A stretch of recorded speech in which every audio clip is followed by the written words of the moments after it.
2021 release ചെയ്ത ഒരു French dark comedy horror മൂവിയാണ് സം ലൈക്ക് ഇറ്റ് റയർ. ഒരു ചെറിയ ഇറച്ചിവെട്ട് കട നടത്തുന്ന ദമ്പതികൾ, പക്ഷേ ബിസിനസ് അങ്ങോട്ട് പച്ചപിടിക്കാത്ത അവസ്ഥ. ഒടുവിൽ ഇറച്ചിക്ക് പകരം മനുഷ്യനെ അറക്കാൻ തുടങ്ങിയാലോ? വാങ്ങിക്കുന്നവർക്കോ കഴിക്കുന്നവർക്കോ തങ്ങൾ കഴിക്കുന്നത് മനുഷ്യനെയാണെന്ന് ഒരു ഐഡിയ ഇല്ല. ഒടുക്കം കാര്യങ്ങൾ എവിടെ ചെന്ന് അവസാനിക്കും? അതൊക്കെ നമുക്ക് വീഡിയോ കണ്ടു തന്നെ അറിയാം. അപ്പോ എല്ലാവർക്കും എന്റെ ചാനലിലേക്ക് സ്വാഗതം.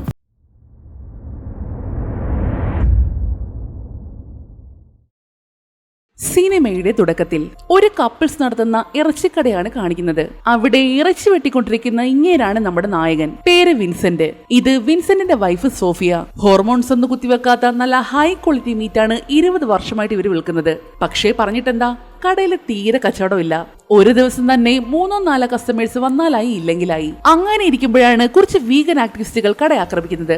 വീഗൻസ് എന്ന് വെച്ചാൽ വെജിറ്റേറിയൻസ്, മാംസാഹാരത്തിനെതിരെയും അത് കഴിക്കുന്നവർക്കെതിരെയൊക്കെ പ്രതിഷേധിക്കുന്നവർ. എല്ലാം കൂടി വിൻസെന്റ് കടയിലേക്ക് പാഞ്ഞു വന്ന് അവരുടെ ഗ്ലാസ് ഒക്കെ തല്ലി പൊട്ടിച്ച് ചുവന്ന പെയിന്റ് ഒക്കെ കൊരിയൊഴിച്ച ഒറ്റ ഓട്ടം. വന്ന ദേഷ്യത്തിന് വിൻസെന്റ് അതിലൊരുത്തനെ ഓടിച്ചിട്ടങ്ങ് പിടിച്ചു. അവന്റെ മുഖംമൂടിയൊക്കെ വലിച്ചൂരി 2 എണ്ണം പൊട്ടിക്കാമെന്ന് വെച്ചപ്പോഴാണ് കൂടെയുള്ള മറ്റവന്മാർ ഓടി വന്നത്. അതുങ്ങൾ വന്ന് വിൻസെന്റിനെ ചവിട്ടിക്കൂട്ടി മറ്റവനെ കണ്ട് ഓടിക്കളഞ്ഞു. അടി കിട്ടിയത് മിച്ചം. ഒന്നാമതേ കച്ചവടമില്ല, അതിന്റെ കൂടെ ഇതുപോലൊക്കെ ഉണ്ടായാലോ? സോഫിയ തന്റെ സങ്കടം മുഴുവനും അവളുടെ കൂട്ടുകാരിയോട് തുറന്നു പറഞ്ഞു. സ്റ്റെഫനി എന്നാണ് കൂട്ടുകാരിയുടെ പേര്. അവരുടെ വീട്ടിലേക്ക് ലഞ്ച് കഴിക്കാൻ വേണ്ടി വന്നതായിരുന്നു വിൻസെന്റ് സോഫിയും. കുറച്ച് സമാധാനം കിട്ടാൻ വേണ്ടിയാണ് സോഫി എല്ലാം തുറന്നു പറഞ്ഞത്. പക്ഷേ കൂട്ടുകാരിയാണെങ്കിൽ ലോക പൊങ്ങച്ചക്കാരി. ഈ എരുതിയിൽ എണ്ണ കോരി ഒഴിക്കുന്ന സ്വഭാവമല്ലേ, അത് തന്നെ. നിന്റെ ജീവിതം മുഴുവനും ഇങ്ങനെ നശിപ്പിക്കാനാണോ നിന്റെ തീരുമാനം? വിൻസെന്റ് നിന്നെ നല്ലതുപോലെ ട്രീറ്റ് ചെയ്യാറ് പോലും ഇല്ല.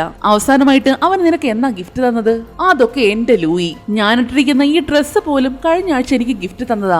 400 യൂറോ ആണ് കോസ്റ്റ്. പക്ഷെ നീ ഇട്ടിരിക്കുന്നതോ തീരെ വിലയില്ലാത്ത ലോക്കൽ ഷർട്ടും. ഇതെല്ലാം കൂടി കേട്ടതും സോഫിക്ക് സങ്കടം പൊട്ടിപ്പോയി. അത്രയ്ക്കുണ്ടേ അവരുടെ കഷ്ടപ്പാട്. ഈ കടയിൽ നിന്ന് കിട്ടുന്ന വരുമാനം കൊണ്ടാണ് അവരുടെ ബാങ്കിന്റെ ലോൺ പോലും അടഞ്ഞു പോകുന്നത്. അതിന്റെ കൂട്ടത്തില് ഈ പൊങ്ങച്ചം കൂടി കേട്ടാല് സങ്കടം വരില്ലേ? അങ്ങനെ ഇപ്പോൾ 4 പേരും കൂടി ലഞ്ച് കഴിക്കുകയാണ്. ഈ സ്റ്റെഫനിക്കും ലൂയിക്കും ഇറച്ചി കച്ചവടം തന്നെയാണ് പണി. പക്ഷേ അവർക്ക് വെച്ചടി കയറ്റുമായിരുന്നു. ഒന്നിനു പകരം ഇപ്പോൾ 4 സ്റ്റോറുകളാണ് അവർക്കുള്ളത്. അവിടെ വിൽക്കുന്നതാണെങ്കിലോ ഈ ഹോർമോൺസ് ഒക്കെ കുത്തിവെച്ച് ഒട്ടും ക്വാളിറ്റി ഇല്ലാത്ത മീറ്റ്. എന്നാൽ അത് മേടിക്കാനായിരുന്നു തിരക്ക് മുഴുവനും. നല്ല മീറ്റ് കൊടുക്കുന്ന നമ്മുടെ വിൻസെന്റിന്റെ കടയിൽ ഒരു മനുഷ്യൻ കയറത്തുമില്ല. മാത്രമല്ല ഇവരുടെ ഈ കച്ചവടം തുടങ്ങിയതിനു ശേഷമാണ് വിൻസെന്റിന്റെ കടയിലെ കച്ചവടം കുറഞ്ഞതും. ഇപ്പോ ഈ ലഞ്ചിന് വിളിച്ചിരിക്കുന്നത് പോലും അവരുടെ പൊങ്ങച്ചം കാണിക്കാനാണ്. ഞങ്ങള് 3 ലക്ഷം യൂറോ വില വരുന്ന പുതിയൊരു വീട് മേടിച്ചു. അതിൽ സ്വിമ്മിംഗ് പൂളൊക്കെ ഉണ്ട്. പിന്നെ ഈ മാസം ഞങ്ങൾ പുതിയൊരു സ്റ്റോർ കൂടി ഓപ്പൺ ചെയ്യാൻ പോവാ. ഓരോ മാസവും ഓരോ സ്റ്റോറിനും 2 ടൺ മീറ്റ് വെച്ച് വേണം. ഇതെല്ലാം കേട്ടുകൊണ്ടിരുന്ന നമ്മുടെ പാവം വിൻസെന്റും സോഫിയയ്ക്കും ആണെങ്കിൽ അവിടെ നിന്ന് ഓടിപ്പോയാൽ കൊള്ളാന്നുണ്ട്. തങ്ങളെ അങ്ങ് ഒന്നുമല്ലാതാക്കി കളയുന്ന പോലുള്ള സംസാരമല്ലേ. പക്ഷേ മിണ്ടാതിരുന്ന് കേൾക്കുക തന്നെ ശരണം. അങ്ങനെ സംസാരവും കഴിപ്പുമെല്ലാം കഴിഞ്ഞതും ലൂയി ഒരു ഗിഫ്റ്റ് കൊണ്ടുവന്ന് വിൻസെന്റിന്റെ കയ്യിൽ കൊടുക്കുന്നു. തുറന്നു നോക്കിയപ്പോൾ ഒരു ഡബിൾ ബാരൽ ഗണ്ണ്. 2500 യൂറോ ആയി തോക്കിന്റെ വില. ലൂയിയുടെ കയ്യിലുള്ള തോക്കിന് 4000 യൂറോ വരും. സ്റ്റെഫിനി അങ്ങ് കത്തിക്കേറുവാണ്. പൊങ്ങച്ചം പറയാനുള്ള ഒരവസരം പോലും ആള് പാഴാക്കുന്നില്ല. പക്ഷേ എനിക്ക് തോക്ക് ഉപയോഗിക്കാനുള്ള പെർമിറ്റ് ഇല്ലല്ലോ. പിന്നെ എനിക്ക് പെർമിറ്റ് ഉണ്ടായിട്ടാണോ? എന്നിട്ട് ഞാൻ ഉപയോഗിക്കുന്നില്ലേ? തമാശ പോലെ പറഞ്ഞുകൊണ്ട് അയാൾ ആ തോക്കെടുത്ത് വെടിവെച്ച് കാണിച്ചു. ശേഷം അത് നിർബന്ധിച്ച് വിൻസെന്റിന്റെ കയ്യിൽ കൊടുക്കുകയും ചെയ്തു. അങ്ങനെ അവിടുത്തെ പരിപാടിയെല്ലാം കഴിഞ്ഞതും 2 പേരും കൂടി തിരികെ തങ്ങളുടെ വീട്ടിലേക്ക് പോവുകയാണ്. സോഫി ആണെങ്കിൽ സ്റ്റെഫിനി പറഞ്ഞ കാര്യങ്ങളൊക്കെ കേട്ട് വിൻസെന്റിനോട് നല്ല കലിപ്പിലിരിക്കുവാണ്. നിങ്ങൾ അവര് പറഞ്ഞത് വല്ലതും കേട്ടോ? അവർ 4ാമത്തെ സ്റ്റോർ ഓപ്പൺ ചെയ്യാൻ പോകുവാന്ന്. ഹോർമോൺസ് കുത്തിവെച്ച് ഇറച്ചിയില്ലേ, അതൊന്നും പട്ടി പോലും തിന്നില്ല. പട്ടി തിന്നില്ലെങ്കിലും മനുഷ്യൻ തിന്നുന്നുണ്ടല്ലോ. അതുകൊണ്ട് അവർക്ക് നല്ലൊരു വീടുണ്ട്, കാറുണ്ട്, സന്തോഷമുണ്ട്. പക്ഷെ എനിക്കെന്താ ഉള്ളത്? അവളുടെ ഈ പരാതിയെല്ലാം കേൾക്കുമ്പോൾ വിൻസെന്റിന് നല്ല ദേഷ്യം വരുന്നുണ്ട്. പക്ഷേ എന്തെങ്കിലും പറഞ്ഞാൽ അത് വഴക്കിലെത്തും. അതുകൊണ്ട് മിണ്ടാതിരുന്ന് തന്റെ ദേഷ്യം മുഴുവനും സ്റ്റിയറിംഗിൽ തീർക്കുകയാണ് കക്ഷി. അന്നേരമാണ് അവരുടെ മുന്നിൽ കൂടി ഒരുത്തൻ സൈക്കിളിൽ പോകുന്നത് വിൻസെന്റ് കാണുന്നത്. മുഖം കണ്ടപ്പോഴേ വിൻസെന്റിന് ആളെ പിടികിട്ടി. ഇന്നലെ കടയിൽ വന്ന് പ്രശ്നമുണ്ടാക്കിയതിന് വിൻസെന്റ് ഒരുത്തനെ ഓടിച്ചിട്ട് പിടിച്ചടിച്ചില്ലേ, അതേ ചെറുക്കൻ. ഇവനല്ലേ ഇന്നലെ നമ്മുടെ കടയിൽ വന്ന് പ്രശ്നമുണ്ടാക്കിയത്? ഇവനെ ഞാൻ ഇന്ന് ഒന്നാമതേ കലിപ്പിലിരിക്കുന്ന വിൻസെന്റിന് ആ ചെറുക്കനെ കണ്ടതേ വിറഞ്ഞങ്ങ് കയറി. അവൻ എന്തെങ്കിലും ഒരു പണി കൊടുക്കാതെ പോകുന്നത് എങ്ങനാ? അപ്പോ തോന്നിയ ദേഷ്യത്തിന് കാറ് റിവേഴ്സ് എടുത്തുകൊണ്ട് ആ ചെറുക്കന്റെ സൈക്കിളിനെ ഇടിച്ചങ്ങ് തെറിപ്പിച്ചു. അല്ല, സൈക്കിളിന്റെ പുറത്തൂടെ കയറ്റി അങ്ങ് ഇറക്കി. സത്യം പറഞ്ഞ അപ്പോഴത്തെ ദേഷ്യത്തിന് അറിയാതെ ചെയ്തു പോയതാ. ഇതുപോലെ വന്ന് വണ്ടിയുടെ അടി കയറുന്നൊന്നും കരുതിയില്ല. ആകെ കിളി പോയതുപോലെ വിൻസെന്റ് സോഫിയും കൂടി ഇറങ്ങി വന്ന് നോക്കുമ്പോൾ കാണുന്നതോ വണ്ടി കയറി ഇറങ്ങി ഡെഡ് ആയിട്ട് കിടക്കുന്ന ആ പയ്യനെയും. കുറച്ചു നേരത്തേക്ക് 2 പേരും ആകെ അങ്ങ് വിറങ്ങലിച്ചു പോയി. എന്ത് വേണമെന്നൊരു പിടുത്തവും കിട്ടുന്നില്ല. നമുക്ക് പോലീസിനെ വിളിച്ചാലോ? ആക്സിഡന്റ് പറ്റിയതാണെന്ന് പറയാം. നിങ്ങൾ എന്ത് പൊട്ടത്തരായി പറയുന്നത്? ഒന്നാമതേ നിങ്ങൾ ഓവർ സ്പീഡിലാ വന്നത്. അതിന്റെ കൂടെ ലൈസൻസ് ഇല്ലാത്ത തോക്കും കാരണത്തിരിപ്പുണ്ട്. പിന്നെ ഈ ചെറുക്കനാണെങ്കിൽ നമ്മുടെ കട തല്ലി പൊളിച്ചവനും. കുറച്ചെങ്കിലും തലച്ചോറ് ഉപയോഗിക്കുക മനുഷ്യ. പിന്നെ ഞാനെന്ത് വേണമെന്നാ നീ പറയുന്നത്? വിൻസെന്റ് ചോദിച്ചതും ഒരു നിമിഷം സോഫി ഒന്ന് ആലോചിക്കുന്നു. അത് പിന്നെ നമുക്ക് മൈക്കിൾ ഫ്രാൻസിസിനെ കോപ്പി ചെയ്താലോ? അതിനാരായി മൈക്കിൾ ഫ്രാൻസിസ്? അതാരാണെന്ന് വെച്ചാൽ സോഫിയ സ്ഥിരമായിട്ട് കാണുന്ന ഒരു ക്രൈം ഇൻവെസ്റ്റിഗേഷൻ പ്രോഗ്രാം ഉണ്ട്. അതൊരു വ്യത്യസ്തരായ സീരിയൽ കില്ലേഴ്സിനെ പറ്റിയുള്ള ഡോക്യുമെന്ററിയാണ്. അവരെങ്ങനെയാണ് ആൾക്കാരെ കൊന്നത്, അവരുടെ കൊലപാതക രീതി എന്താണ്, അവരെങ്ങനെയാണ് പിടിക്കപ്പെട്ടത്, അങ്ങനെയൊക്കെ വിശദമായിട്ട് പറയുന്ന ഒരു പ്രോഗ്രാം. അതിൽ തന്നെ ഏറ്റവും ഫേമസ് ആയ ഒരു സീരിയൽ കില്ലറാണ് ഈ മൈക്കിൾ ഫ്രാൻസിസ്. അയാൾ ചെയ്യുന്നത് ഇരകളെ തേടി പിടിച്ച് കൊന്ന ശേഷം അവരുടെ ശരീരഭാഗങ്ങളൊക്കെ വെട്ടി തുണ്ടമാക്കി പല സ്ഥലങ്ങളിലായിട്ട് കൊണ്ടുകളയും. അത് കോപ്പി ചെയ്യാമെന്നാണ് സോഫി വിൻസെന്റിനോട് പറഞ്ഞതും. അങ്ങനെ അവളുടെ ഐഡിയ പ്രകാരം വിൻസെന്റ് ആ മരിച്ച പയ്യന്റെ ബോഡിയുമായിട്ട് നേരെ ഇറച്ചിക്കടയിലേക്ക് പോകുന്നു. പ്ലാൻ എന്താണെന്ന് വെച്ചാൽ ബോഡികളൊക്കെ പല കഷ്ണങ്ങളായിട്ട് വെട്ടിനുറുക്കി ആരും തിരിച്ചറിയാനാകാത്ത വിധം സിറ്റിയുടെ പല ഭാഗങ്ങളിലായിട്ട് ഉപേക്ഷിക്കാമെന്നായിരുന്നു. ഇതുവരെ പന്നിയെ മാത്രം വെട്ടിയിരുന്ന ആൾ ആദ്യമായിട്ടാണ് ഒരു മനുഷ്യനെ വെട്ടാൻ പോകുന്നത്. ആദ്യത്തെ എക്സ്പീരിയൻസ് ആയതുകൊണ്ട് തന്നെ ഫസ്റ്റ് വെട്ടുവെട്ടാൻ ഒന്ന് അറച്ചു. പക്ഷേ പിന്നെ നമ്മുടെ വിൻസെന്റ് പൊളിച്ചടുക്കി. ആദ്യം ഒരു കൈയാണ് വെട്ടിയെടുത്തത്, രണ്ടാമതായിട്ട് കാല്, പിന്നെ വയറ്, നെഞ്ച്, കണ്ണ്, മൂക്ക്, ചെവി, അങ്ങനെ വിറക് വെട്ടി കീറുന്നത് പോലെ സകല ഭാഗങ്ങളും വെട്ടിയെടുത്തു. ഇതിനിടയ്ക്ക് ചെവി അറുത്തു മാറ്റുന്ന വഴി ഒരെണ്ണം അബദ്ധത്തില് അവരുടെ പട്ടിയുടെ മുന്നിലേക്കാണ് വന്ന് വീഴുന്നത്. അത് അപ്പോഴേ അത് വായിക്കാതാക്കി. ഓ ഒടുക്കത്തെ ടേസ്റ്റ്, ചേട്ടാ ഒരെണ്ണം കൂടി തരുമോ എന്നുള്ള എക്സ്പ്രഷൻ ഇട്ട് പട്ടി നമ്മുടെ വിൻസെന്റിനെ നോക്കിയതും അവൻ അപ്പുറത്തെ ചെവി കൂടി അറുത്തെടുത്ത് പട്ടിക്ക് കൊടുത്തു. എന്തായാലും പട്ടിക്ക് അങ്ങ് രുചി പിടിച്ചു പോയിട്ടുണ്ട്. അങ്ങനെ അറുക്കൽ മാമാങ്കം ഒക്കെ കഴിഞ്ഞിട്ട് വെളുപ്പങ്കാലത്ത് എപ്പോഴാണ് ആളൊന്ന് കിടന്നുറങ്ങിയത്. അത് കാരണം പിറ്റേന്ന് രാവിലെ കടയിലേക്ക് പോയത് സോഫിയാണ്. വിൻസെന്റ് അല്പം ലേറ്റ് ആയിട്ടാണ് ചെന്നതും. ഞാൻ അകത്ത് വെച്ചിരുന്ന ഇറച്ചി എന്തിയെ? നീ അതിനകത്ത് നിന്ന് എന്തെങ്കിലും എടുത്ത് വിറ്റായിരുന്നോ? അവനത് ചോദിച്ചതും ഇവരുടെ കടയിലായിട്ട് സ്ഥിരം ഇറച്ചി വാങ്ങുന്ന ഒരു ലേഡി ഉണ്ട്. രാവിലെ ഒരു തവണ ഇറച്ചി വന്ന് മേടിച്ചിട്ട് പോയതാണ്. ഇപ്പോ ദേ വീണ്ടും ഓടിക്കൊണ്ടുവരുന്നു. ഇന്ന് രാവിലെ നീ തന്ന ഇറച്ചി ഉണ്ടല്ലോ, എന്റെ പൊന്ന് സോഫി, ഇത്രയും ടേസ്റ്റുള്ള ഇറച്ചി എന്റെ ലൈഫിൽ ഞാൻ കഴിച്ചിട്ടില്ല. എനിക്ക് സെയിം ഇറച്ചി തന്നെ ഒരു 10 സ്ലൈസ് കൂടി വേണം. അത് കേട്ട സോഫിക്ക് സന്തോഷമായെങ്കിൽ വിൻസെന്റ് കിളി പോയ അവസ്ഥയിലായിരുന്നു. കാരണം അവൾ എടുത്ത് കൊടുത്തത് ഇന്നലെ വെട്ടിക്കൂട്ടിയ ആ ചെറുക്കന്റെ ഇറച്ചിയായിരുന്നു. പക്ഷേ പന്നിയിറച്ചിയാണെന്ന് പറഞ്ഞാണ് സോഫി കൊടുത്തതും. അത് പിന്നെ കുറച്ച് സോസേജ് എടുത്താലോ, നല്ല ടേസ്റ്റാ. നീ എന്താ വിൻസെന്റ് ഇങ്ങനെ പറയുന്നത്? അവർ ചോദിച്ചത് കൊടുക്ക്, നമ്മുടെ കയ്യിൽ ഇനി സാധനം ഉണ്ടല്ലോ. സോഫിയുടെ വിചാരം വിൻസെന്റിന്റെ കയ്യിലിരിക്കുന്നത് പന്നിയിറച്ചിയുടെ കഷ്ണമാണെന്നാണ്. ആ ലേഡി മുന്നിൽ നിൽക്കുന്നത് കാരണം വിൻസെന്റിനാണെങ്കിൽ എതിർത്തൊന്നും പറയാനും വയ്യ. വേറെ വഴിയില്ലാതെ അവൻ ആ ഇറച്ചിയിൽ നിന്നും ഒരു 10 കഷ്ണം കൂടി മുറിച്ചെടുത്ത് ആ ലേഡിക്ക് കൊടുക്കുന്നു. സോഫി ആണെങ്കിൽ അതിന് എത്ര ടേസ്റ്റ് ഉണ്ടെന്ന് അറിയാനായിട്ട് അല്പം ഇറച്ചിയെടുത്ത് പച്ചക്കയും കഴിച്ചു നോക്കി. സംഭവം കൊള്ളാം. ഇത് എന്ത് തരം ഇറച്ചിയാ? ഞാൻ ഇതിനു തന്നെ ഇത്രയും ടേസ്റ്റുള്ള ഇറച്ചി കഴിച്ചിട്ടേ ഇല്ല. അത് പിന്നെ ഇത് ഇറാനിയൻ പോർക്ക. ഓ ഇറാനിയൻ പോർക്കാണോ? എന്തായാലും നല്ല ടേസ്റ്റ് ഉണ്ട്. വിൻസെന്റ് പറഞ്ഞ കള്ളവും വിശ്വസിച്ചുകൊണ്ട് ആ ലേഡി ഇറച്ചി മേടിച്ചുകൊണ്ട് അവിടെ നിന്ന് പോകുന്നു. ഇറാനിയൻ പോർക്കോ? എന്നിട്ട് ഞാൻ അറിഞ്ഞില്ലല്ലോ. ആരുടെ കയ്യിൽ നിന്നാ മേടിച്ചത്? സോഫിക്ക് വിൻസെന്റ് പറഞ്ഞ ആ ഇറാനിയൻ പോർക്കിന്റെ കഥ ഒട്ടും അങ്ങോട്ട് വിശ്വസിക്കാൻ വയ്യ. അത് ഇന്നലെ രാത്രി നിന്നോട് ഞാൻ പറയാൻ വിട്ടുപോയതാ. ആ ചെക്കന്റെ ബോഡി കൊണ്ടു കളയാൻ പറ്റിയില്ലായിരുന്നു. അങ്ങനെ കൊണ്ടു കളയുന്നതിൽ നല്ലത് അത് ഇറച്ചി കഷ്ണമാക്കി മാറ്റുന്നതല്ലേ? ആര് പെട്ടെന്ന് തിരിച്ചറിയത്തുമില്ല. എന്നിട്ട് ബാക്കി ഇറച്ചികളൊക്കെ എക്സ്പയർ ആകുമ്പോൾ അതിന്റെ കൂട്ടത്തിൽ ഇതും കൊണ്ടു കളയാം. വിൻസെന്റ് പറഞ്ഞ ആ ഐഡിയ സോഫിക്ക് അങ്ങ് ഇഷ്ടപ്പെട്ടു. ആര് പെട്ടെന്ന് കണ്ടുപിടിക്കുന്നില്ലല്ലോ. ഞാൻ ബാക്കിയിരിക്കുന്ന ആ മാംസം പെട്ടെന്ന് കൊണ്ടുപോയി കളയാൻ നോക്കാം. അതും പറഞ്ഞ് വിൻസെന്റ് ആ ഇറച്ചി കളയാൻ ശ്രമിച്ചതും സോഫി എന്നെ തടയുന്നു. ഞാൻ പറയുന്നത് നീ ആദ്യം ഒന്ന് മനസ്സിലാക്ക്. ഇത്രയും ടേസ്റ്റുള്ള ഇറച്ചി എന്തിനാ കളയുന്നത്? മാത്രമല്ല ഇത് മുഴുവനും കഴിച്ചു തീർത്താലും നമ്മൾ ഒരു കാലത്ത് പിടിക്കപ്പെടാൻ പോകുന്നില്ല. തെളിവ് നശിപ്പിക്കാൻ ഇതിലും വലിയൊരു മാർഗം വേറെ ഉണ്ടോ? നമുക്കിത് മറ്റിറച്ചികളുടെ കൂടെ വിറ്റൂടെ? അവരങ്ങനെ സംസാരിച്ചുകൊണ്ട് നിൽക്കുമ്പോഴാണ് മറ്റൊരാളും ഇതേ ഇറച്ചി വാങ്ങാനായിട്ട് വരുന്നത്.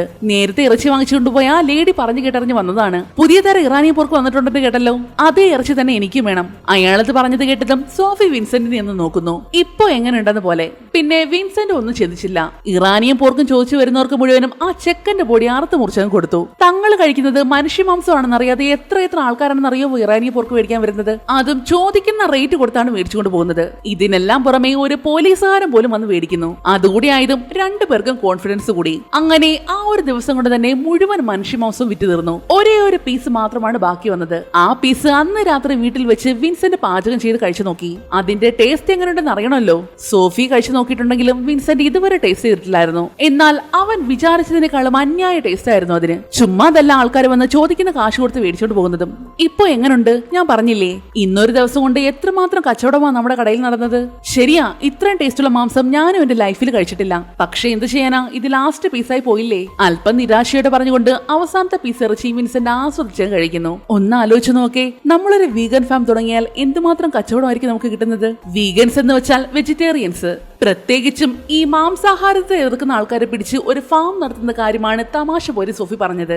ഇവനൊരു വീഗൻ ആയതുകൊണ്ടായിരിക്കും ഇവന്റെ മാംസത്തിന് ഇത്ര ടേസ്റ്റ്. അങ്ങനെയുള്ള ആൾക്കാരെ നമുക്ക് ഹണ്ട് ചെയ്താലോ? എന്നാൽ അവൾ പറഞ്ഞത് തമാശയാണെന്ന് കരുതി വിൻസെന്റ് അതിന് ചിരിക്കുകയാണ് ചെയ്തത്. പക്ഷേ അതൊരു തമാശയല്ലായിരുന്നു, കാര്യമായിട്ട് തന്നെ പറഞ്ഞതാണ്. നീ ഒന്ന് ചിന്തിക്ക്, നമുക്ക് നമ്മുടെ കട സേവ് ചെയ്യണ്ടേ? അത്രയും പറഞ്ഞ് സോഫി പോയതും വിൻസെന്റ് മറുപടി ഇല്ലാതെ ആകെ അങ്ങ് സ്തംഭിച്ചു നിന്നുപോയി. എങ്കിലും മനുഷ്യരെ കൊന്ന് അവരുടെ മാംസം കച്ചവടം ചെയ്യാനൊന്നും അയാൾക്ക് ധൈര്യം വന്നില്ല. അങ്ങനെ പിറ്റേന്നായതും വിൻസെന്റിനെ സോഫിയുടെ മകൾ കാമലി അവളുടെ ബോയ്ഫ്രണ്ടുമായിട്ട് വീട്ടിൽ വരുന്നു. ഭാവി മരുമകനെ കണ്ടതേ വിൻസെന്റ് സോഫിയും കൂടി സകല സാധനങ്ങളും അവന് വേണ്ടി കുക്ക് ചെയ്ത് റെഡിയാക്കി വെച്ചിട്ടുണ്ട്. അപ്പൊ നമുക്ക് ലഞ്ച് കഴിച്ചാലോ? അതും പറഞ്ഞ് വിൻസെന്റ് ഒരു ചിക്കന്റെ പീസ് കട്ട് ചെയ്ത് ലൂക്കാസിന് കൊടുക്കാൻ തുടങ്ങുമ്പോഴാണ് അവർ ആ നഗ്ന സത്യം അറിയുന്നത്. ലൂക്കാസിന് സ്മെല്ലൊന്നും ഇഷ്ടമല്ല ഡാഡി, അവനൊരു വീഗനാ. അത് കേട്ടതേ വിൻസെന്റിനും സോഫിക്കും എന്ത് പറയണമെന്നറിയാതായി പോയി. നിങ്ങളുടെ കടയിൽ വന്ന് പ്രശ്നമുണ്ടാക്കിയ കാര്യമൊക്കെ എനിക്കറിയാം, പക്ഷെ എല്ലാ വീഗൻസും അവരെ പോലെ അക്രമകാരികളല്ല. എന്നെ സംബന്ധിച്ച് അതൊക്കെ ഓരോരുത്തരുടെ പേഴ്സണൽ ചോയ്സ് അല്ലേ. ഞാൻ ആരെയും ഒന്നിനും നിർബന്ധിക്കാറില്ല. അതൊരു നല്ല കാര്യമാ അല്ലേ വിൻസെന്റ്? അതെ അതെ, തീർച്ചയായിട്ടും നല്ല കാര്യമാ. പപ്പ മോൾക്കൊരു പീസ് എടുക്കട്ടെ? വേണ്ട പപ്പ, ഞാനും ഇപ്പോൾ മാംസമൊക്കെ ഉപേക്ഷിച്ച് ഒരു വീഗനാകാൻ തീരുമാനിച്ചു. ലൂക്കാസിനും അതാ ഇഷ്ടം. അതും കൂടി കേട്ടതും രണ്ടുപേർക്കും തൃപ്തിയായി. എങ്കിൽ പിന്നെ നമുക്ക് കുറച്ച് വൈൻ കുടിക്കാം. അയ്യോ വേണ്ട ആന്റി, ഞാൻ വീഗൻ വൈൻ മാത്രമേ കുടിക്കാറുള്ളൂ. ഇത് മുന്തിരിയിൽ നിന്നുണ്ടാക്കുന്ന വൈനല്ലേ. ഇതുണ്ടാക്കാൻ വേണ്ടി മുന്തിരികളൊക്കെ കൃഷി ചെയ്യുമ്പോൾ എന്തോരം പ്രാണികൾ അതിന്റെ ഇടയിൽപ്പെട്ട് ഞെരിഞ്ഞമർന്ന് മരിക്കുന്നത്. അവരുടെ കൂടി രക്തമല്ലേ നമ്മൾ കുടിക്കുന്നതും. വിൻസെന്റ് സോഫിയും ഇതെല്ലാം കേട്ടിട്ട് ആകെ കിളി മാറിയളക്കെ നിന്നുപോയി. അവനെ അവിടെ വെച്ച് തന്നെ അങ്ങ് തട്ടിയാലോ എന്നോലും തോന്നിപ്പോയി അവർക്ക്. കേക്ക് കഴിക്കാൻ കൊടുത്തപ്പോൾ അതിൽ മുട്ട ചേരുന്നതുകൊണ്ട് കഴിക്കില്ല. ചീസ് ആണെങ്കിൽ പാലിൽ നിന്ന് ഉണ്ടാക്കുന്നതല്ലേ, അതും പശുവിനെ നിർബന്ധിച്ച് അതിന്റെ ഇഷ്ടമില്ലാതെ കറന്നെടുത്ത പാലുകൊണ്ട്, അതുകൊണ്ട് അതും കഴിക്കില്ല. ചെറുക്കൻ വാതുറന്നാ പറയുന്നതാണെങ്കിലോ മുഴുവൻ ദുരന്ത വർത്തമാനങ്ങളും. ആർക്കായാലും ഒന്ന് പൊട്ടിക്കാൻ തോന്നും. എന്നിട്ടിപ്പോ അവരുടെ മോളെയും കൂടി വെജിറ്റേറിയൻ ആക്കാനുള്ള പുറപ്പാടിലാണ്. എന്നിട്ടൊരു പറച്ചിലും. ഞാൻ ആരെയും ഒന്നിനും നിർബന്ധിക്കാറില്ല. എന്തായാലും ആ ചെറുക്കൻ കാരണം വിൻസെന്റ് ഒരു തീരുമാനം എടുത്തിട്ടുണ്ട്. എന്താണെന്ന് വെച്ചാൽ വീഗൻസിനെ കൊന്ന് അവരുടെ ഇറച്ചി വെട്ടിയെടുത്തിട്ട് തന്നെ കാര്യം. ഒന്നിനെയും ഇനി വളരാൻ അനുവദിച്ചുകൂടാ. രണ്ടുപേർക്കും ഈ വീഗൻസിനുള്ള ദേഷ്യം ഒന്നുകൂടി കൂടിയിട്ടുണ്ട്. അങ്ങനെ പിറ്റേന്നായതും രണ്ടുപേരും തങ്ങളുടെ ആദ്യത്തെ ഇര പിടിക്കാനായിട്ട് നേരെ ഒരു വീഗൻ റെസ്റ്റോറന്റിലേക്കാണ് പോകുന്നത്. ആ സെൽഫോൺ പിടിച്ചേക്കുന്നവരെ കണ്ടോ? അവനെ തട്ടിയാലോ? നല്ല ഇറച്ചി കിട്ടും. വേണ്ട, അവൻ വൈഫുമായിട്ട് എന്ത് ഉടക്കിലാണെന്നാ തോന്നുന്നത്. അങ്ങനെയാണെങ്കിൽ അവൻ ഇപ്പോൾ നല്ല സ്ട്രെസ്സിലായിരിക്കും. സ്ട്രെസ് കൂടിയാൽ ഇറച്ചിയുടെ രുചി കുറയും. എങ്കിലും പിന്നെ ആ കേറി വരുന്ന ലേഡി ആയാലോ? വേണ്ട വേണ്ട, സ്ത്രീകളെ ഞാൻ ഉപദ്രവിക്കാറില്ല. എങ്കിൽ നമുക്ക് ആ വെയിറ്റർ തട്ടാം. അവനോ? അതിന് അവന്റെ ദേഹത്ത് തീരെ മാംസമില്ല.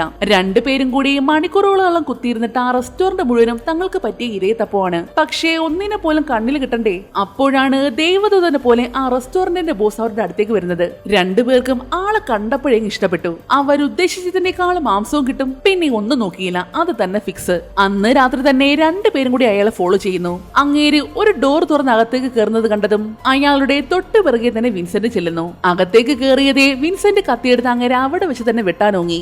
എന്നാൽ കത്തി കണ്ട അങ്ങേര് നിലവിളിച്ചതും അതിനേക്കാൾ ഉച്ചത്തിൽ നിലവിളിച്ചുകൊണ്ട് വിൻസെന്റ് തിരികെ ഒരു ഒറ്റ ഓട്ടം. ഭാഗ്യത്തിന് വേറെ ആരും കണ്ടില്ല.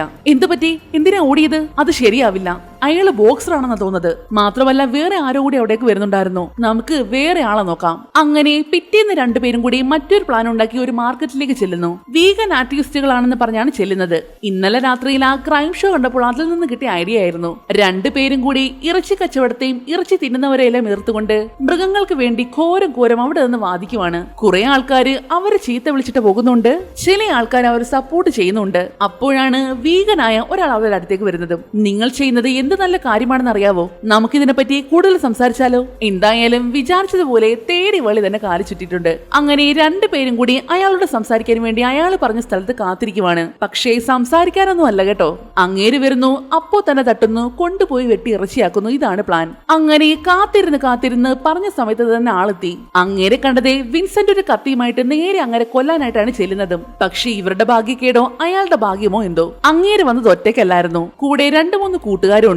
അതോടെ വീണ്ടും പ്ലാൻ ഫ്ലോപ്പായി. ഞങ്ങൾ ഇന്ന് രാത്രി ഒരു അടിപൊളി പ്ലാൻ തയ്യാറാക്കിയിട്ടുണ്ട്. എന്റെ അച്ഛന്റെ ഒരു കൂട്ടുകാരുടെ ഇറച്ചിക്കട അടിച്ചു പൊളിക്കാൻ. നമുക്കെല്ലാവർക്കും കൂടി ഒരുമിച്ച് അടിച്ചു പൊളിക്കാം. വിൻസെന്റ് സോഫിക്കാണെങ്കിൽ അവരുടെ കൂടെ പോകുകയല്ലാതെ വേറെ നിവർത്തി ഉണ്ടായിരുന്നില്ല.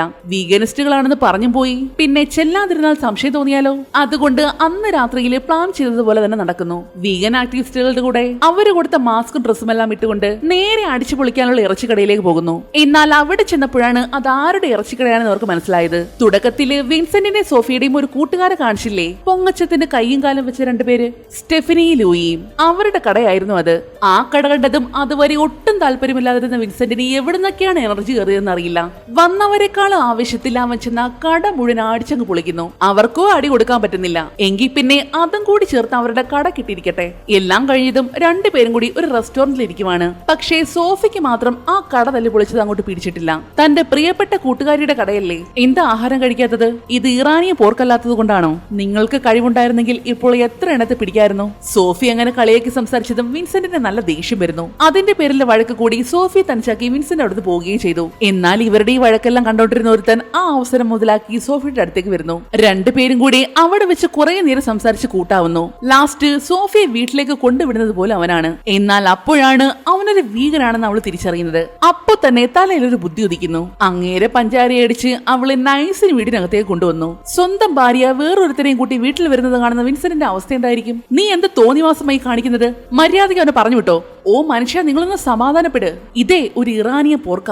അതങ്ങോട്ട് കേട്ടത് വിൻസെന്റ് വേഗം കിച്ചണിലേക്ക് ചെന്ന് വെട്ടാനുള്ള കത്തിയൊക്കെ റെഡിയാക്കുന്നു. അവൻ ബാത്റൂമിൽ നിന്ന് പുറത്തിറങ്ങുമ്പോൾ അപ്പോൾ വെട്ടിയേക്കണം. അതൊക്കെ ഞാൻ നോക്കിക്കോളാം. ഇന്ന് അവനെ ഞാൻ വെട്ടി സോസേജ് ആക്കും. ഇതൊന്നും അറിയാതെ ലങ്ങേര് ബാത്റൂമിൽ നിന്ന് ഇറങ്ങി വന്നതേ വിൻസെന്റ് പുറകിൽ കൂടി ചെന്ന ഒരു അറ്റാക്ക് ആയിരുന്നു. അവിടെ വെച്ച് തന്നെ അങ്ങേരുടെ തലയെ അടിച്ചു പരത്തി ചമ്മന്തിയാക്കി. അങ്ങനെ അടുത്ത ഒരാഴ്ചത്തേക്കുള്ള ഇറച്ചി കിട്ടിയിട്ടുണ്ട്. രണ്ടുപേരും കൂടി അന്ന് രാത്രിയിൽ തന്നെ അവനെ പല കഷ്ണങ്ങളാക്കി വെട്ടി ഞുറുക്കി. തെളിവ് നശിപ്പിക്കാൻ വേണ്ടി അങ്ങേര് വന്ന ബൈക്ക് ഒരു പുഴയിൽ മുക്കി കളയുകയും ചെയ്തു. പിറ്റേന്ന് മുതൽ ഇറച്ചി മേടിക്കാനായിട്ട് അവരുടെ കടയുടെ മുന്നിൽ വലിയൊരു ക്യൂ തന്നെ ഉണ്ടായിരുന്നു. ഇറാനിയൻ പോർക്ക് അത്രയും ഫേമസ് ആണേ. വരുമാനം കൂടി തുടങ്ങിയതും രണ്ടുപേരും ഇതങ്ങ് സ്ഥിരം പരിപാടിയാക്കി തീരുമാനിച്ചു. പിന്നീട് അങ്ങോട്ട് മാംസത്തിന് വേണ്ടി മനുഷ്യന്മാര് വേട്ടയാടാൻ തുടങ്ങിയവര്. വെടിവെച്ച് കൊന്നും വെട്ടിക്കൊന്നും തള്ളിയിട്ട് കൊന്നും ഓട്ടിച്ചിട്ട് വെടിവെച്ചും അങ്ങനെ അങ്ങനെ കൊലപാതകങ്ങളുടെ ഒരു ചാകരയായിരുന്നു. പിന്നീട് അങ്ങോട്ട് കൊല്ലുന്നവര് മുഴുവനും അപ്പോൾ തന്നെ അരച്ച് ഇറച്ചിയാക്കി മാറ്റും. ആ ഇറച്ചി മേടിക്കാനാണെങ്കിൽ ആൾക്കാരുടെ എണ്ണം ദിവസം കഴിയും തോറും കൂടി വരുവാണ്. വെറും നിസാരം പോലെയാണ് അവർ ആൾക്കാരെ കൊല്ലുന്നത്. രണ്ടുപേരും നല്ല അസൽ സീരിയൽ കില്ലേഴ്സ് ആയി മാറിക്കഴിഞ്ഞു.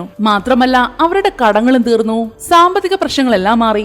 അതിന്റെ കൂടെ മനുഷ്യമാംസത്തിന്റെ രുചിയും പിടിച്ചു പോയിട്ടുണ്ട്. അവരെ കൊണ്ട് ഇനി മനുഷ്യന്മാരെ കൊല്ലാതിരിക്കാനേ പറ്റില്ല എന്ന അവസ്ഥയിലാണ്. അങ്ങനെ ഇരിക്കെ ഒരു ദിവസം സ്റ്റെഫനി ലൂയും കൂടി രണ്ടുപേരും കൂടി വീണ്ടും തങ്ങളുടെ വീട്ടിലേക്ക് ക്ഷണിക്കുന്നു. വിൻസെന്റും സോഫിയും ഇന്നലെ രാത്രിയിൽ പിടിച്ചുകൊന്ന ഒരു ഇറാനിയ പോർക്കിന്റെ ഇറച്ചിയുമായിട്ടാണ് വന്നത്. അവർക്കും ആ ഇറച്ചിയുടെ ടേസ്റ്റ് ഇഷ്ടപ്പെട്ടു. മാത്രമല്ല ഇപ്പോൾ ഇവരെ പോലെ തന്നെ പണക്കാരാണ് വിൻസെന്റും സോഫിയും. തങ്ങളുടെ മുന്നിൽ വെച്ചുള്ള അവരുടെ ആ സ്നേഹപ്രകടനങ്ങളും ചെറിയ പൊങ്ങച്ചം പറച്ചിലുകളും ഒന്നും സ്റ്റെഫിനിക്ക് അങ്ങോട്ട് ഇഷ്ടപ്പെടുന്നുണ്ടായിരുന്നില്ല. എന്നാൽ അപ്പോഴാണ് ലൂയി കഴിച്ചുകൊണ്ടിരുന്ന മാംസത്തിൽ നിന്നും എന്തോ ഒരു വായിൽ തടയുന്നത്. എടുത്തു നോക്കിയപ്പോഴോ അതൊരു പേസ് മേക്കർ ആയിരുന്നു.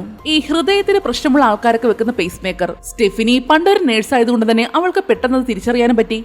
ഇത് പേസ് മേക്കർ ഒന്നുമല്ല, ഇത് പന്നികളുടെ ആരോഗ്യം മനസ്സിലാക്കാൻ വേണ്ടി അവരുടെ ദേഹത്ത് പിടിപ്പിക്കുന്ന ഒരു മൈക്രോചിപ്പാ. എന്തുകൊണ്ടോ ഭാഗ്യത്തിന് ആ പറഞ്ഞത് അവരങ്ങ് വിശ്വസിച്ചു. എന്തായാലും ഇത്രയും നാളായിട്ട് തങ്ങളെ പിടിക്കപ്പെട്ടിട്ടില്ലല്ലോ. അതുകൊണ്ട് അവരവരുടെ വേട്ടകൾ ഇങ്ങനെ തുടർന്നുകൊണ്ടേയിരുന്നു. ഇപ്പോൾ അവർക്ക് കൊല്ലുന്നതൊക്കെ ഒരു ഹരമായിട്ട് മാറിയിട്ടുണ്ട്. ഒരു കുറ്റബോധമോ അറപ്പോ ഒന്നും ഉണ്ടായിരുന്നില്ല. അങ്ങനെ ഇരിക്കെ രണ്ടുപേരും കൂടി ഒരു പാർക്കിലിരുന്ന് മാംസമൊക്കെ പാചകം ചെയ്ത് കഴിക്കുകയാണ്. അന്നേരമാണ് ഒരാൾ അവരുടെ അടുത്തേക്ക് വരുന്നത്. നിങ്ങൾ ഇവിടെ ഇരുന്ന് മാംസം ഒന്നും പാചകം ചെയ്യാൻ പാടില്ല. ഇവിടെ ഞാൻ യോഗ ചെയ്യുന്ന സ്ഥലമാ. മാത്രമല്ല ഞാനൊരു വീഗനുമാണ്.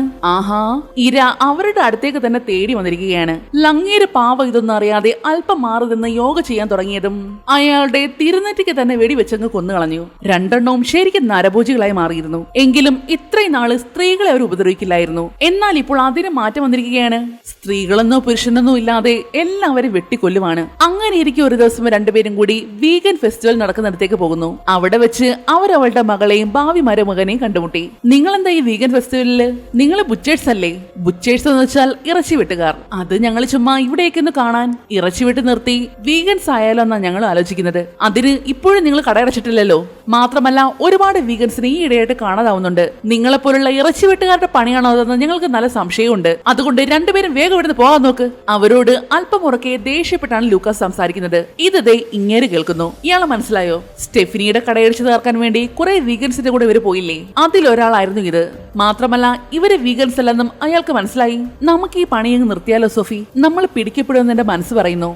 അത് നിങ്ങളുടെ മനസ്സിന്റെ വെറും തോന്നലാ. ഇതുവരെ എത്ര കൊലപാതകങ്ങളാണ് നമ്മൾ ചെയ്തിട്ടുള്ളത്? കൊല്ലുന്നവരുടെ പൊടി പോലും ബാക്കി വെക്കാതെ നമ്മൾ തീർത്ത് കളയുന്നുണ്ട്. അപ്പൊ പിന്നെ എങ്ങനെ പിടിക്കപ്പെടാനാ? ഇതൊക്കെ നിങ്ങളെ വെറും തോന്നലാ. സോഫി വിൻസെന്റിന്റെ മനസ്സ് വീണ്ടും മാറ്റുന്നു. അപ്പോഴാണ് ആരോ കോളിംഗ് ബെൽ അടിക്കുന്നത്. ചെന്ന് നോക്കിയതും അത് ലൂക്കാസ് ആയിരുന്നു. സോറി അങ്കിൾ, ഇന്ന് ഞാൻ മാർക്കറ്റിൽ വെച്ച് നിങ്ങളോട് അങ്ങനൊന്നും പറയാൻ പാടില്ലായിരുന്നു.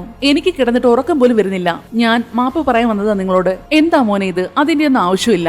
ഞങ്ങൾ അതൊക്കെ അപ്പോഴേ മറന്നു കളഞ്ഞു. അതും പറഞ്ഞ് സോഫി വിൻസെന്റിനെ നോക്കി കണ്ണു കാണിക്കുന്നുണ്ട്. അതിന്റെ അർത്ഥം അയാൾക്ക് മനസ്സിലായി. അവനെ അങ്ങ് കൊന്ന് ഇറച്ചിയാക്കാമെന്നായിരുന്നു. പക്ഷേ തന്റെ പ്രിയപ്പെട്ട മകളുടെ കാമുകനെ കൊല്ലാൻ വിൻസെന്റിന്റെ മനസ്സ് വന്നില്ല. അയാള് വേഗം തന്നെ അവനെ വീട്ടിൽ നിന്ന് പറഞ്ഞയക്കുന്നു. ഞാൻ എന്റെ തീരുമാനത്തിൽ തന്നെ ഉറച്ചു നിൽക്കുകയാണ്. നമ്മൾ ഈ പരിപാടി ഇവിടെ വെച്ച് നിർത്തുന്നു. അതിലിനി എന്ത് നഷ്ടം വന്നാലും. പിറ്റേന്ന് മുതൽ ഇറാനിയൻ പൊറുക്ക് വാങ്ങാൻ വന്നവർക്കൊക്കെ സാധാരണ മീറ്റാണ് കൊടുത്തത്. സ്റ്റോക്ക് തീർന്നുപോയി എന്ന് പറഞ്ഞതും വന്നവരെല്ലാം ഒന്നും മേടിക്കാതെ തിരികെ പോയി. ഇറാനിയൻ പൊറുക്കില്ലാത്തത് കാരണം അവരുടെ കച്ചവടം വീണ്ടും പഴയ അവസ്ഥയിലേക്ക് മാറുകയാണ്. അങ്ങനെ ഇരിക്കെ ഒരു ദിവസം വിൻസെന്റ് ഇല്ലാത്ത സമയം നോക്കി വീഗൻസ് എല്ലാം കൂടി അവരുടെ കടയിലേക്ക് വരുന്നു. അപ്പോ നിങ്ങൾ ബുച്ചേഴ്സ് ആയിരുന്നല്ലേ? എന്നിട്ട് ഞങ്ങളെ പറ്റിച്ചു. അത് പറഞ്ഞ് അവര് സോഫിയെ തട്ടിക്കൊണ്ടു പോകുന്നു. രാത്രിയില് തന്റെ കടയിലേക്ക് തിരിച്ചു വരുന്ന വിൻസെന്റ് കാണുന്നത് ആ വീഗൻസിന്റെ വാനാണ്. അത് കണ്ടപ്പോഴേ ആൾക്ക് കാര്യം കത്തി. മൂന്നും കൂടി സോഫിയെ തട്ടിക്കൊണ്ടുപോയി കെട്ടിയിട്ടിരിക്കുകയാണ്. എന്ത് ക്രൂരമായിട്ടാണ് നീയൊക്കെ ഒരു മൃഗങ്ങളെ കൊല്ലുന്നത്? അതൊക്കെ എന്തുമാത്രം വേദന അനുഭവിച്ചു കാണും. അതും പറഞ്ഞ് സോഫിയെ കൊല്ലാൻ വേണ്ടി അവരവളുടെ കഴുത്തിലേക്ക് കത്തി വെക്കുന്നു. അന്നേരമാണ് നമ്മുടെ വിൻസെന്റ് അങ്ങോട്ട് കയറി വരുന്നത്. വന്നതേ കത്തിവെച്ച് ഒരു പെണ്ണിന്റെ തലയങ്ങ് വെട്ടിപ്പൊളന്നു. ഇവരെ സംബന്ധിച്ച് അതൊക്കെ വെറും സില്ലി മാറ്റേഴ്സ് അല്ലേ. പിന്നീട് അങ്ങോട്ട് ഒരു ചെറിയ ഫൈറ്റ് സീൻ ആണ് നടക്കുന്നത്. അവസാനം ആ 3 കാര്യവും ഹുദാഹവ. 1 മാസത്തേക്കുള്ള ഇറച്ചിയും കിട്ടിയിട്ടുണ്ട്. പിന്നീട് കാണിക്കുന്നത് സോഫി സ്ഥിരമായിട്ട് കാണാറുള്ള ഒരു ക്രൈം ഷോ ഇല്ലേ, അതിലിപ്പോൾ പ്രധാനമായിട്ട് ചർച്ച ചെയ്യുന്നത് നമ്മുടെ വിൻസെന്റിനെയും സോഫിയും കുറിച്ചായിരുന്നു. എന്താണെന്ന് വെച്ചാൽ അവരിപ്പോൾ പോലീസിൽ പിടിക്കപ്പെട്ടിരിക്കുകയാണ്. 1ഉം 2ഉം പേരെയൊന്നും അല്ല കൊന്നത്. 3 മാസം കൊണ്ട് 30 വീഗൻസിനെയാണ് ഇവർ കൊന്നു തള്ളിയത്. എന്നിട്ട് അത് മുഴുവനും ഇറാനിയൻ പൊറുക്കാന്ന് പറഞ്ഞ് വിൽക്കുകയും ചെയ്തു. ഇവര് പിടിക്കപ്പെടാനുള്ള മെയിൻ കാരണം എന്താണെന്ന് വെച്ചാൽ അത് നമ്മുടെ സ്റ്റെഫനി ലൂയും കൊടുത്ത പരാതി മൂലമായിരുന്നു. അന്ന് കഴിച്ചുകൊണ്ടിരുന്ന സമയത്ത് ഒരു പേസ് മേക്കർ കിട്ടിയില്ലേ ലൂയിക്ക്. അന്നേ അവർക്ക് സംശയം തോന്നിയിരുന്നു. ആ സംശയത്തിന്റെ പുറത്താണ് അവർ കേസ് കൊടുത്തതും. ഒടുക്കം പോലീസ് അന്വേഷണത്തിൽ അവർ പിടിക്കപ്പെടുകയും ചെയ്തു. ഇനി ജീവിതകാലം മുഴുവൻ ജയിലിൽ കഴിയാം. അങ്ങനെ കോടതിയിൽ നിൽക്കുന്ന വിൻസെന്റിനെയും സോഫിയും കാണിച്ചുകൊണ്ട് ഈ മൂവിയുടെ അവസാനിക്കുകയാണ്. നിങ്ങൾക്ക് ഈ മൂവി ഇഷ്ടമായെങ്കിൽ ഒന്ന് ലൈക്ക് ചെയ്തേക്കണേ. മറ്റൊരു അടിപൊളി വീഡിയോയുമായി വീണ്ടും കാണും വരെ നന്ദി.